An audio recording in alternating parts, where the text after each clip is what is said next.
Imam Syafi'i radhiyallahu anhu, pernah saya ceritakan pada pertemuan yang lalu, di saat mau dikirim ke Madinah, ibunya ada di Mekah. Setelah belajar di Mekah itu rupanya gurunya kehabisan bekal. Syafi'i, sudah habis ilmuku, pergi kau ke Madinah. Waduh, ada murid kayak begitu, hebat benar. Saya pengen punya ilmu begitu, sampai saya pengen punya santri langsung begitu. Sampai saya bingung ngajar kamu itu. Nak, kenapa? Habis ilmu saya. Wah, kan hebat kalau gitu. Ini ada orang ngajar Imam Syafi'i itu kehabisan.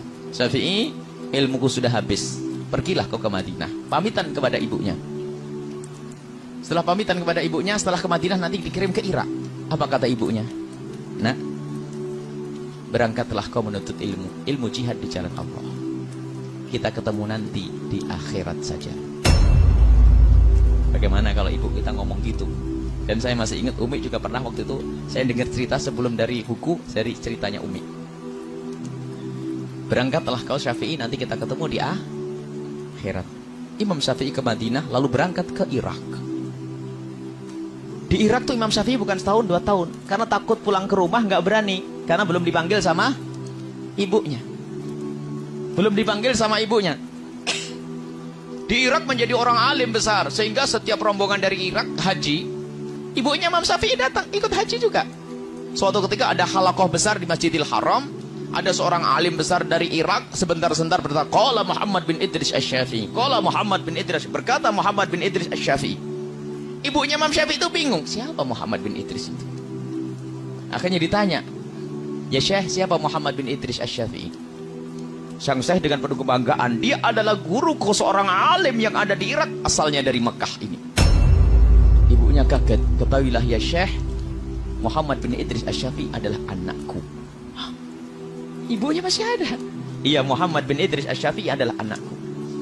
Akhirnya dihormati ibunya Imam Syafi'i. Terus apa pesanmu untuk Syafi'i? Pesanku untuk Syafi'i, kalau memang Syafi'i pengen pulang, Syafi'i boleh pulang. Baru disampaikan kepada Imam Syafi'i bahwasanya Syafi'i boleh pulang. Dulu janjinya ketemu di akhirat. Artinya sudah tidak harapan ketemu di dunia kayak gitu. Karena tidak ada telepon, tidak ada SMS, nggak ada. Akhirnya disampaikan kepada Imam Syafi'i, langsung bergegas Imam Syafi'i pulang. Karena Imam Syafi'i itu kiai gede, ulama kelas nasional, internasional waktu itu, sehingga syairnya Imam Syafi'i itu kalau dibawa ke Mekah langsung tersebar ke penjuru dunia. Akhirnya Imam Syafi'i waktu mau berangkat pulang, orang-orang yang sudah mencintai Imam Syafi'i memberikan kekayaannya. Ada yang ngasih 3 onta, 1 onta. Ini bayangkan se-Irak. Jadi Imam Syafi'i punya ratusan onta pulang, dengan isinya sekaligus di punggungnya unta. Imam Syafi'i bingung, dikawal oleh beberapa santrinya, ngikuti Imam Syafi'i. Jadi Imam Syafi'i pulang dengan kekayaan. Lihat, carinya rizki, carinya duit, carinya ilmu, tapi pulang dikasih kekayaan. Sampai di batas kota Mekah, Imam Syafi'i menyuruh santrinya untuk mengetuk pintu ibunya agar memberikan kabar bahwasanya Imam Syafi'i sudah dekat. Dan memang begitu disunnahkan, kalau kita mau pulang, itu kita memberikan kabar agar yang di rumah mempersiapkan. Jangan bikin kejutan. Nah, memberi kabar. Setelah diketuk pintunya, menjawab ibunya, siapa ini? Saya muridnya Syafi'i, Imam Syafi'i. Kenapa? Imam Syafi'i sudah di tapal batas kota Mekah, dan dia sudah mau masuk. Ibunya bertanya, Syafi'i bawa apa? Dengan penuh kebanggaan, muridnya Imam Syafi'i bercerita, Imam Syafi'i membawa ratusan onta. Ditutup itu, aku menyuruh Syafi'i ke Irak bukan cari dunia. Katakan kepada Syafi'i, Syafi'i tidak boleh pulang ke rumah. Sekarang suruh cari duit.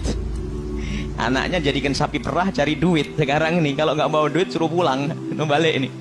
Ini bawa onta banyak, marah ibunya. Aku nyuruh Syafi'i ke Irak bukan cari duit, bukan cari onta.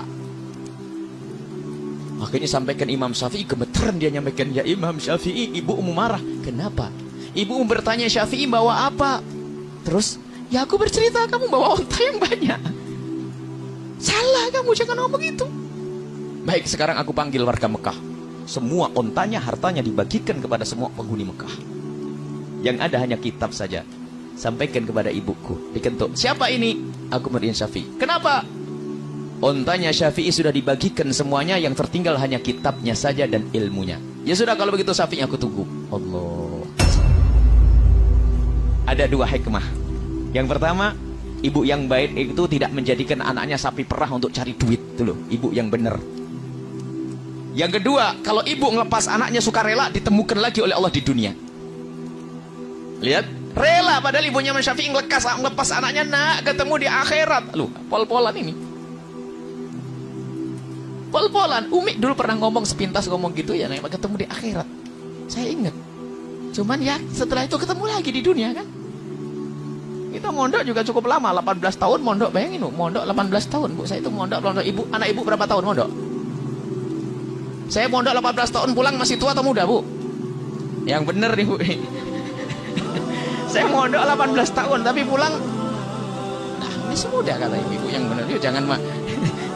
Jadi mondok baru 4 tahun, sudah lama, 3 tahun sudah lama. 18 tahun saya mondok itu.